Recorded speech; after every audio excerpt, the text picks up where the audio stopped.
या फणसाच्या आठल्या आहेत.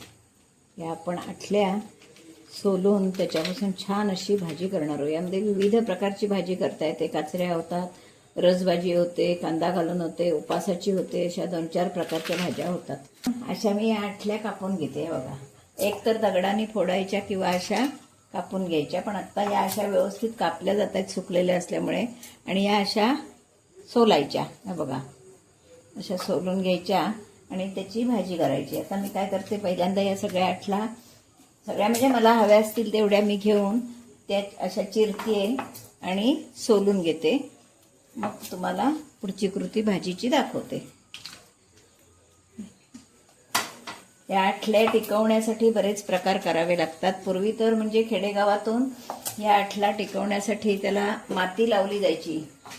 माती लावून ओली माती करायची, ती त्याला चोळायची आणि नंतर या आठला अशा कुठेतरी कोपऱ्यात किंवा खड्ड्यात घालून ठेवल्या जायच्या किंवा कोपऱ्यात एका अशा लिपून ठेवल्या जायच्या, म्हणजे असे ढीग करून ठेवला जायचा. मग त्या आठल्या टिकायच्या. असं पूर्वी असायचं. आता काय खेडेगावात पूर्वी हे सगळं जमायचं, आता शहरात हे काही जमत नाही. त्याच्यामुळे मिळतील तितके दिवस खायच्या, नाही म्हणजे खराब झाल्या की टाकून द्यायच्या. कारण या अशा खराब होतात आणि आतून मग पांढऱ्या पडतात. अशा आठल्या चिरून घेते आणि आपण सोलूया. अशा या सोलायच्या. या बघा, अशा सोलून घेणार सगळ्या. पटापट सोलल्या जातात. ह्या बघा, आपणच त्याची सालं सुटतात.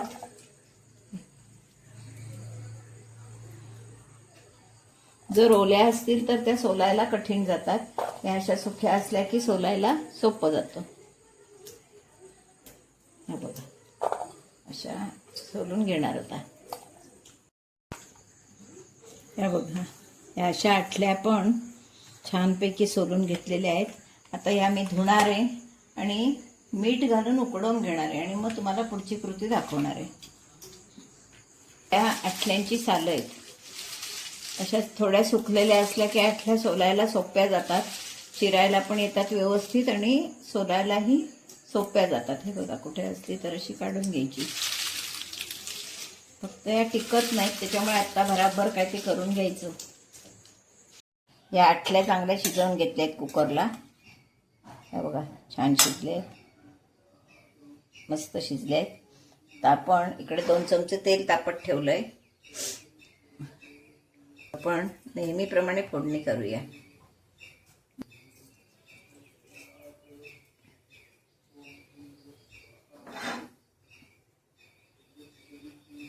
तेल तापलंय, मोहरी टाकलेली आहे, जिरं टाकलेलं आहे. यावर आता हा मी बारीक कांदा चिरून टाकलाय.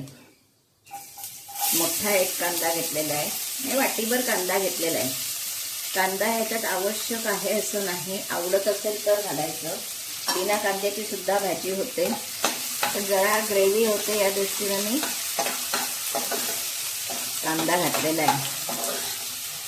टोमॅटो आवडत असेल टोमॅटो घातला तरी सुद्धा चालेल. आता मी ही वर हळद घालते.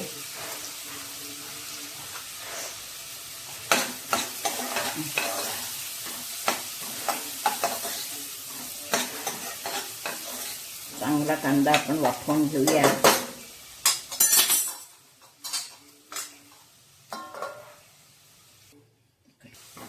आपला कांदा चांगला परतून झालाय. पण त्यावर मसाले घालून घेणार आहोत. पहिल्यांदा मी लाल तिखट घालणार आहे, आवश्यकतेनुसार लाल तिखट. हे तिखट तुम्हाला वाटलं तरी तिखट नाही आहे, काश्मीरी तिखट आहे, त्याच्यामुळे ते दिसायला फक्त लाल आहे. त्यानंतर ही जिरा पावडर थोडी घालणार आहे. गोडा मसाला घालणार आहे.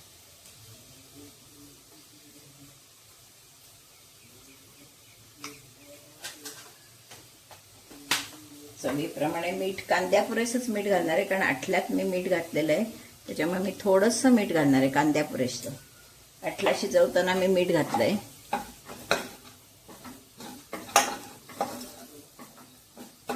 हे मसाले 1 मिनिटभर आपण परतून घेऊया आणि आठलावर ओतूया शिजवलेल्या. वरून खोबरं कोथिंबीर घालायची की आपली भाजी तयार.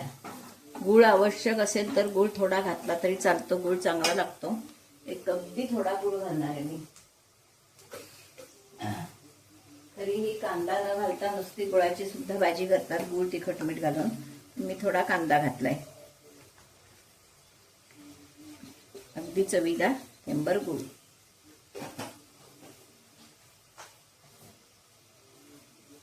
आपण ह्या आठला त्यामध्ये ओतून घेणार आहोत आणि भाजी चांगली शिजवून घेणार आहोत.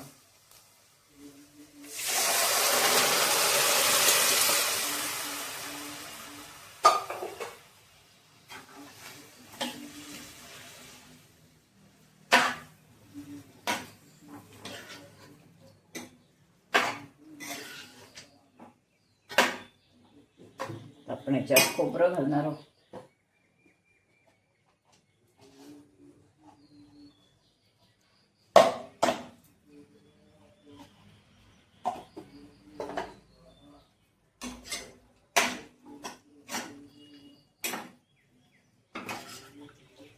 भाजी आपण चांगली शिजवून घेणार आहोत, म्हणजे मसाले सगळीकडे व्यवस्थित लाटलांना लागतील. आपली भाजी तयार. आपली फणसाच्या बियांची भाजी खाण्यासाठी तयार आहे. खूप सुंदर चवीला एकदम छान लागते. मस्त भाजी. ही भाजी आपली तयार आहे. आता आपण ही दुसऱ्या भांड्यात काढून घेऊया.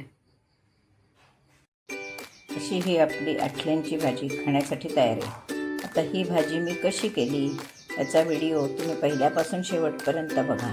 म्हणजे मी आठला कशा सोलून घेतल्या, त्या कशा शिजवल्या, कशा फोडणीला टाकल्या, काय काय साहित्य घातलं, हा माझा व्हिडिओ तुम्ही पहिल्यापासून शेवटपर्यंत बघा. आणि माझा व्हिडिओ जर तुम्हाला आवडला लाईक करा, शेअर करा, सबस्क्राईब करा, बेल आयकॉन बटन दाबायला विसरू नका. धन्यवाद. या सीझनला नक्की करून बघा सर्वांनी. मला कमेंट बॉक्समध्येही कळवा. धन्यवाद.